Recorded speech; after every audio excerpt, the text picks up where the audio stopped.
c'est fait, Marc Ibra? Est-ce qu'on peut se dire à 2-0 à 10 minutes de la fin, les Bleus vont maîtriser? Parce que moi j'ai encore le souvenir de France-Suisse à l'Euro. Il y avait 3-1 et en l'espace de quelques minutes c'était fini. Non, on va attendre un petit peu parce qu'on a vu qu'il peut y avoir encore 5-6 minutes de temps d'arrêt de jeu additionnel. Mais ce qui est bien, c'est qu'encore une fois, je pense que Deschamps a dû remettre Mbappé en place sur 2 occasions précédentes où il ne se replaçait pas, où il ne voulait pas faire les efforts. Et juste après, je pense qu'il est un petit peu vexé sur ce coup-là, Mbappé. Et il va frapper instantanément. Nabil a raison de souligner. Dembélé, l'appel de Giroud qui lui ouvre un petit peu la porte. Et lui, là, 1 contre 3, il va être capable de, avec son pied gauche bien posé, enrouler pied droit et pleine lucarne. Il n'y a plus rien à voir. On y est, oui, on y est. Les 10 dernières minutes. Nabil, un petit mot pour ajouter pour finir. Comme prévu, je ne veux pas manquer de respect à la Pologne, il n'y a pas grand-chose en face. C'est vrai qu'il n'y a pas eu d'occasion franche. Des 16 équipes qualifiées, je pense qu'on s'en sort plutôt bien. Fait peur en première quand même. Mais sur la deuxième période, il n'y a pas de réelle réaction. Mais tant mieux pour nous. C'est comme ça, c'est un parcours. Les 10 dernières minutes du temps réglementaire. Jean-François Pérez, Cyril Delamorinerie, Jacques Vendroux. Oui, Raphaël Varane qui est en train d'haranguer la petite foule des supporters français pour dire allez, encouragez-nous, encore 10 minutes et tous ensemble on ira en quart de finale face au vainqueur d'Angleterre-Sénégal ce soir, que vous allez vivre avec nous. Ça va être super de suivre ce match. Mbappé, il n'est pas sorti, c'est quand même extraordinaire, et c'est lui dans la surface de réparation qui donne ce ballon à terre hollandaise, la frappe qui passe juste au-dessus des buts de Chesney. Voilà l'équipe de France qui mène 2-0, l'équipe de France qui déroule désormais. Cyril, 9 minutes encore à jouer dans le temps réglementaire. Ça sent bon. Ça sent la qualification pour les quarts de finale. Jacques, ça sent la qualification. Mais bien sûr que je la sens. Bien sûr qu'elle arrive. Je suis sûr et certain qu'on va jouer contre le vainqueur d'Angleterre-Sénégal samedi prochain à 20h. Je suis sûr et certain. Voilà. Je n'ai pas d'ambiguïté. Voilà. J'y crois beaucoup. D'ailleurs, je signale dans le journal de 12h30 sur Europe 1, j'ai dit la France battra la Pologne 2-0. Pour le moment, je ne suis pas gouré. Vous êtes trop fort. Et si je vous dis pas fini, c'est peut-être pas fini, mais franchement, je vois pas très bien ce qui peut nous arriver de grave. Allez, Antoine Griezmann qui vient défendre. Sur Antoine Griezmann, Robert Lewandowski, pardon, cher Jacques, mais il est quand même tombé par terre, notre ami Antoine Griezmann. On en a besoin. Oui. Non, mais il se relève.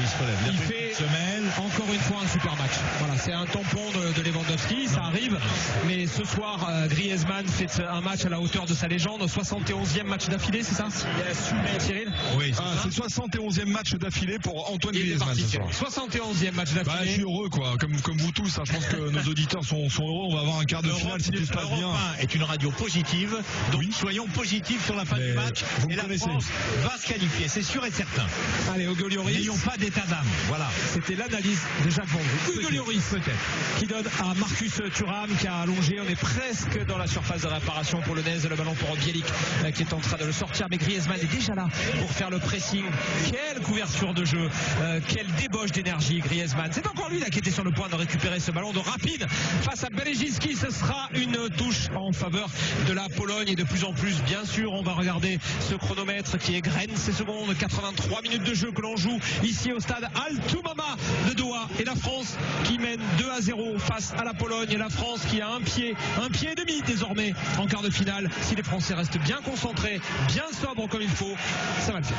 Allez, une petite statistique avec ce but. Mbappé est devenu le premier joueur de l'histoire à inscrire 8 buts en Coupe du Monde avant ses 24 ans. Respect, monsieur. Donc devant Pelé, pour qui on a une pensée immense ce soir.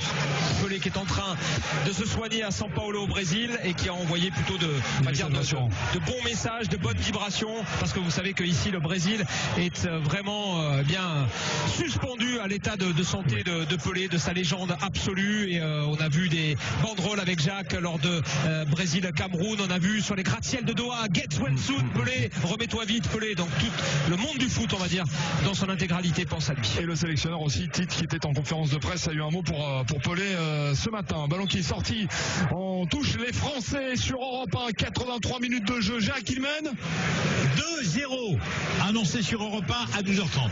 But de Giroud et Mbappé. Allez, ballon pour Upamecano. Il y a eu des intrants. Ce qui est quand même assez étonnant de la part des Polonais, c'est que menés 2-0, ils n'ont pas changé du tout leur façon de fonctionner. C'est-à-dire qu'on laisse le ballon aux Français et le pressing n'est quand même pas totalement irrespirable. Voilà, pour cette équipe de France qui, grâce à Kingsley Coman, est en train de passer la ligne médiane. Antoine Griezmann, évidemment, le but désormais pour l'équipe de France, c'est de priver le plus possible les Polonais de ballon et de voir les minutes qui s'égrènent. 5 minutes encore, 30 à jouer, 5-30 à jouer dans le temps réglementaire. 2-0 2-0 pour l'équipe de France en quart de finale de la Coupe du Monde.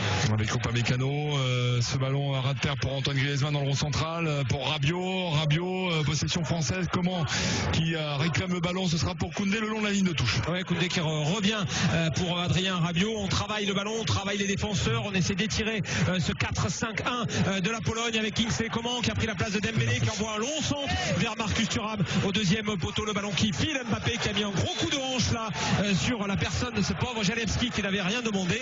Ce sera une touche en faveur des Polonais. Mbappé qui l'a agacé quand même, je sais pas ce qu'il a, il y a un truc qui convient pas. Pourtant tout à l'heure il boitille non, il en a après l'arbitre là il en a après l'arbitre parce que visiblement il y a une faute qui a échappé à l'arbitre et il a été le voir. Mais il faut faire attention parce que Mbappé il est tellement gagneur, il est tellement compétiteur qu'il peut avoir un petit mot maladroit vis-à-vis de l'arbitre et il faudrait pas. On mène 2-0. Allez, il a marqué, de toute façon je vais vous dire, ce type-là il faut qu'il marque tous les jours. C'est les contrats de bonne humeur. Voilà.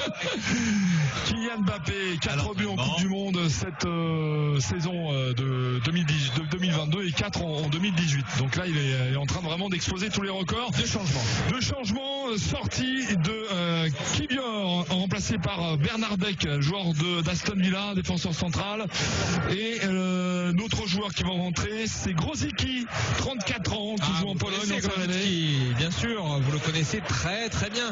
Il va remplacer notre ami François Frankowski, exactement. Les deux derniers changements donc pour cette équipe de Pologne menée, Kamil Grosicki qui est rentré au pays, 34 ans, 88e sélection ce soir. Il joue au Pogoń, l'un des clubs du championnat polonais. Voilà, après avoir écumé les terrains et les différentes coupes d'Europe, joueur au palmarès et à la carrière formidable. Il connaît son crépuscule ce soir avec cette équipe polonaise qui pour l'instant est éliminée de cette Coupe du Monde en 8e de finale par l'équipe de France. Encore 3 minutes à jouer dans le temps réglementaire, il ne se passe plus grand chose. Les Polonais ont le ballon mais ne savent pas très bien comment s'y prendre pour inquiéter la défense de l'équipe de France. Non mais les Français gèrent parfaitement bien cette fin de match, c'est-à-dire qu'ils les laissent venir tranquillement et ils butent systématiquement sur l'équipe de France de football qui là, c'est vrai, exceptionnellement joue d'une manière extrêmement défensive. Ils regardent le chronomètre, ils veulent pas de blessés, ils veulent pas d'histoire et donc ils attendent tranquillement et c'est parfait. Peut-être la première victoire, sans doute la première victoire ce soir face à la Pologne en Coupe du Monde. La dernière fois c'était 3-2, Cédric Chasseur l'avait rappelé. Il n'y avait eu qu'un match, faut dire. Mais il n'y avait eu qu'un match. Voilà. C'était la finale pour la 3e place. René Girard et Alain Couriol avaient été les buteurs de l'équipe de France de football. Ouais, absolument. Et le gardien c'était El Gato. Castaneda bien sûr, l'équipe de France qui essayait de se remettre de Séville. C'était difficile, on avait fait jouer les remplaçants pour ce match, je m'en souviens. C'était dur. Alors quand on est gamin, on croit que tous les matchs sont importants, mais bon, on voyait bien que l'équipe de France ce soir-là était déjà un petit peu absente. Elle avait fini 4e de cette Coupe du Monde. C'est parti pour Marcus Thuram. Faute sur l'attaquant du Borussia Mönchengladbach, faute de Matikash qui va se voir décerner un carton jaune. Alors avec votre bénédiction mes amis, je vais suivre ce coup franc et après vous laisser. Non. Je suis désolé, ça se fait pas de quitter sa position commentateur. Attend à la fin du match pour recueillir les sons en direct. Voilà, c'est pour ça. Sur Europe 1 des joueurs qui vont venir vous voir. J'espère qu'Olivier Giroud va venir vous voir. C'est sûr qu'il va venir. Ah oui, vous l'embrassez en direct. Et d'ailleurs, en direct. Vous restez avec nous sur Europe 1 parce qu'on est ensemble jusqu'à 19h heure française. Un petit journal d'infos pour nous rappeler quand même l'essentiel. Et puis derrière, on revient avec Lionel Rousseau et on est là jusqu'à 23h. Donc vraiment, vous ne raterez rien de cette sortie de terrain des joueurs, la zone mixte, les réactions en direct, les analyses. Et si tout va bien, on aura Christian Karembeu en direct d'Athènes pour nous donner son impression. Si tout va bien, hein. Si tout va bien. J'espère. On croise les doigts. Allez, c'est parti pour Kingsley Coman. Kingsley Coman avec sur la droite. Allez, je fais un tout petit peu de rab. Je fais cette dernière action et je vous laisse. Il y aura du temps additionnel. Fofana, Raphaël Varane, Matikash averti. Il sera privé de quart de finale, quoi qu'il arrive. Avec les Français sont quand même bien partis pour aller atteindre ce palier, ce premier palier intéressant et vraiment sur ce match à élimination directe. Ça c'est bien. Kylian Mbappé, le ballon va sortir en touche. Vous êtes avec Jacques Vendroux et Jean-François Pérez. Et rassurons, je vous embrasse. Et rassurons les auditeurs. Il y a Trezeguet d'Europe 1, il y a Trezeguet avec Djorkaeff qui sont là, sont venus au match, tous les deux. Bien. David Trezeguet. C'était un sacré joueur, Trezeguet, celui qui avait offert à la France le titre à l'Euro 2000 sur cet éternel quel but en or, cette offrande de Robert Pires, Jacques, vous vous en souvenez, vous y étiez, nous y étions. C'était à Rotterdam. Il pleuvait ce soir-là sur Rotterdam et l'équipe de France a remporté son 2e euro après celui de 84 avec Gigi, avec Blatoche, avec toute l'équipe. Et là les Bleus, pour l'instant, eh bien, ils ne sont plus inquiétés par cette équipe polonaise qui tente de lancer ses dernières flèches, on va dire, avec Chalievski, notamment le petit ailier droit, mais ballon perdu, ballon récupéré donc par les Français avec Griezmann, avec Mbappé qui joue en marchant, qui donne ce ballon sur l'aile gauche à Marcus Thuram. Thuram qui va fixer son défenseur, qui prend tout son temps. On va savoir dans un instant combien de minutes de temps additionnel seront décomptées. 5 minutes encore à passer avec vous. 5 minutes et Mbappé qui roule. Oh, le troisième but, le troisième but de Kylian Mbappé. L'équipe de France qui mène 3-0. L'équipe de France grâce à Kylian Mbappé, un doublé. L'équipe de France est en quart de finale. Qu'il est beau ce but. Il voulait pas sortir, Jacques. Il ne voulait pas sortir. Non seulement il voulait pas sortir, il ne voulait pas se faire remplacer et il met 2 buts. À partir du moment où nous on a l'impression qu'il est en train un peu de lâcher l'affaire, c'est extraordinaire. On est tous les deux en train de dire avec Cyril, il est en train de lâcher l'affaire, il est de mauvaise humeur, il n'a pas marqué, il veut pas sortir, il refuse même à Didier Deschamps éventuellement de sortir et Didier le laisse et il met 2 buts et voilà. Et maintenant, comme on le dit depuis quelques minutes, la France est qualifiée pour les quarts de finale. Grâce à Kylian Mbappé, 16 buts lors de ses 14 derniers matchs. La maman de Kylian, c'est en train de sourire, elle est heureuse. Faiza. La famille, Faiza est heureuse, tout le monde est heureux. Magnifique but du droit de Kylian Mbappé qui enroule pleine lucarne. Ça c'était un festival, hein, les amis. Kylian Mbappé qui vient parler un petit peu avec le staff, qui est allé remercier les supporters français qui l'ont acclamé. 3-0 pour l'équipe de France. L'affaire est pliée. Ce sera un quart de finale la semaine prochaine. Ce sera vendredi, Jacques. Sachez-le. C'est pas vendredi. Ah bon, vous êtes sûr? Samedi. À 20h. Samedi 20h. Samedi 20h. Vendredi, c'est vendredi et samedi. Face aux Pays-Bas avec vous d'ailleurs, messieurs, et le lendemain on se retrouve pour l'équipe de France face ou à l'Angleterre ou au Sénégal. Il va falloir ce soir un match en direct en intégralité, évidemment. Il va falloir bien bichonner les voix parce qu'avec la clim et avec les émotions ici, nos voix sont mises à contribution, je vous le cache pas. Donc on va faire notre possible, mettre un petit peu de propolis et garder nos organes. On peut faire un dernier appel à la FIFA qu'ils arrêtent la climatisation dans les stades. C'est insupportable. On peut le dire une fois pour toutes, c'est insupportable. Bah oui, on est arrivé ici, pourtant la température était géniale, hein, 24-25, une température de fin de journée en été, comme on les aime, avec un petit peu de brise marine qui est juste à côté, la mer d'ici, et on arrive dans le stade, bam, le frigo, ça sert à rien, je comprends pas quelle est la motivation. On a demandé à la FIFA et aux organisateurs qataris pourquoi ils faisaient ça, aucune explication. Ils ne veulent pas en parler, ils sont fermés comme des portes de frigo, voilà, avec leur climatisation. Non mais c'est nul, c'est tellement nul. Allez, c'est pas grave, Jacques, on est content ce soir. Ah oui, non, mais attendez, on est que positif. La France est qualifiée pour les quarts de finale de la Coupe du Monde de football. Et c'est en 2022. Et c'est en direct sur Europe 1. Voilà, avec Varane, avec Upamecano, les Français qui monopolisent le ballon, les Français qui ne le lâcheront plus, avec Axel Disasi qui en a profité pour remplacer Jules Koundé et pour gratter quelques minutes dans un match de phase finale de Coupe du Monde. Vous vous rendez compte quand même, Axel Disasi, c'était le dernier invité, Cédric Chasseur peut en parler, qui était à Monaco le soir du dernier match, qui avait fait le trajet Nice, Côte d'Azur, Paris avec lui dans l'avion. Et il avait le sourire avec Axel Disasi. Mais oui, regardez, il est là, Axel Disasi. Il est sur le terrain pour terminer ce match. Il a été placé par Didier Deschamps en position d'arrière droit avec son numéro là. Je le vois se balader là sur toute la surface et bien les Français qui vont gérer tranquillement cette fin de partie. Encore peut-être un ballon de Grosicki à gérer, la tête peut-être de Lewandowski. Magnifique retournée acrobatique d'Arek Milik et l'arrêt, vous l'avez dit Jacques, attention, l'arrêt. Vous voyez toujours l'arrêt, mais moi je vois aussi l'attaquant, excusez-moi. Non, mais attendez, vous avez le geste est magnifique. Non, mais le geste il est somptueux. Voilà. Il est magnifique, il est extraordinaire. On ne sait pas très bien où va aller le ballon et la sortie. Eh bien, c'est un arrêt réflexe sur sa ligne d'Hugo Lloris. Ça, c'était très très fort. Hein. Vraiment un geste d'une qualité de la part de Milik. Je me demande presque un petit peu d'ailleurs pourquoi il touche le poteau. C'est pas Lloris qui la touche, Jacques. Vous croyez? C'est le poteau absolu. absolument. C'est le poteau et le ballon qui sort, mais je me demande s'il n'y avait pas un petit hors-jeu dans cette histoire. Je vous le confirme, messieurs. L'arbitre, s'il y avait hors-jeu. Mais pourquoi Milik n'a pas débuté ce match? Là, je dois avouer que c'est un petit peu mystérieux pour moi. On avait compris les stratégies défensives de la Pologne, mais se priver d'un joueur aussi doué devant le but qu'Arek Milik avec Lewandowski, c'est quand même l'un des mystères de ce match qui va sans doute se terminer dans les prochaines secondes sur ce score de 3-0 en faveur de l'équipe de France. L'équipe de France, Kylian Mbappé, Olivier Giroud, Hugo Lloris. C'était la journée, l'après-midi, le début de soirée, des records. Le record de sélection pour Lloris, le record de but pour Olivier Giroud. Kylian Mbappé, plus jeune joueur à avoir marqué 8 buts et maintenant 9 à moins de 24 ans en Coupe du Monde. Récital de l'équipe de France qui nous a pleinement rassurés, et cette équipe de Pologne qui va lancer une dernière attaque avec justement Lewandowski. Le centre point de pénalty, ça sera contré, ce sera un corner ou peut-être à la fin du match ou peut-être un 6 mètres. Toujours est-il que l'arbitre vénézuélien de ce match, monsieur Valenzuela, a décidé qu'on allait tirer une dernière fois un corner, alors que le stade, vous avez vu, Jacques, c'est vidé. Complètement.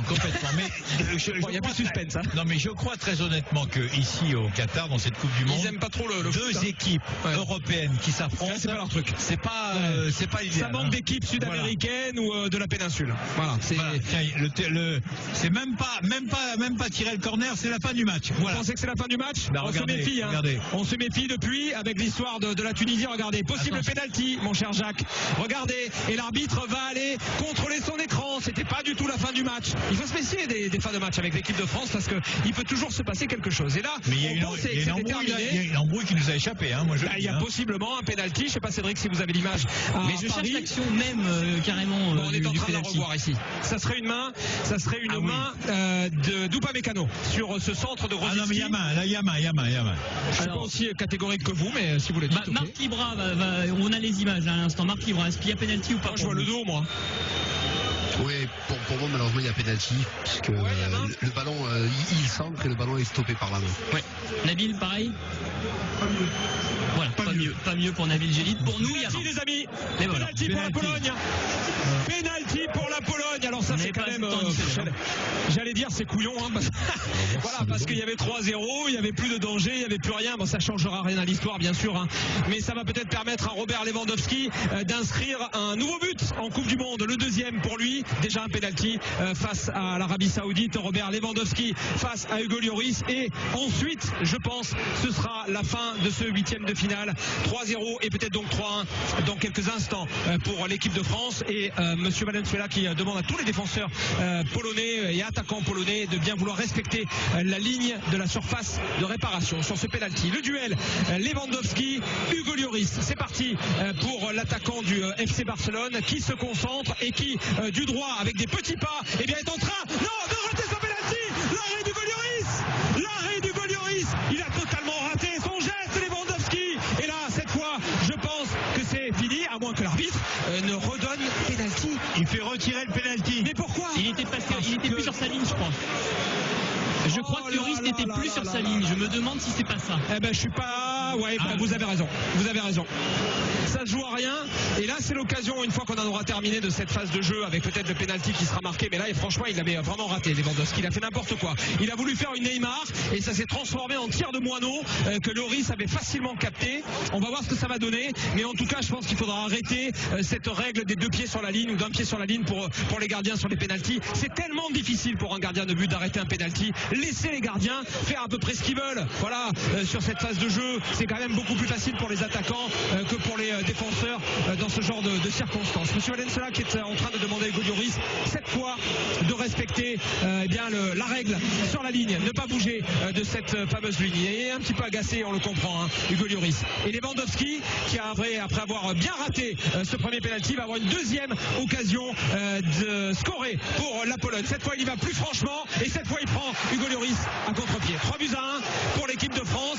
Encore une fois, ça ne change rien à l'histoire. Hugo Lloris qui est un petit peu en colère, et l'arbitre, monsieur Valenzuela, qui est en train de reprendre le ballon, peut-être pour le remettre en jeu, Jacques. Et normalement il va le remettre en jeu, mais vraiment ces rapports entre les arbitres, les joueurs, le règlement, ça manque quand même un petit peu de hauteur. La France est qualifiée pour un quart de finale, un penalty indiscutable. C'est terminé, Jacques, on n'ira pas plus loin. L'équipe de France est en quart de finale de la Coupe du Monde grâce à Olivier Giroud qui a marqué son 52e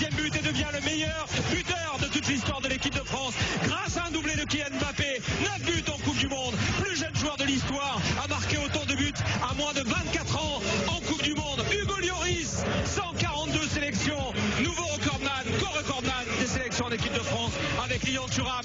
Didier Deschamps, regardez comment Didier Deschamps est heureux. Regardez comment il a embrassé Guy Stéphane. Regardez comment tous les joueurs de l'équipe de France sont en train de se congratuler et tous les remplaçants de l'équipe de France vont se retrouver au centre du terrain. Ils vont saluer les arbitres. Ça prouve quand même qu'il y a vraiment une merveilleuse ambiance.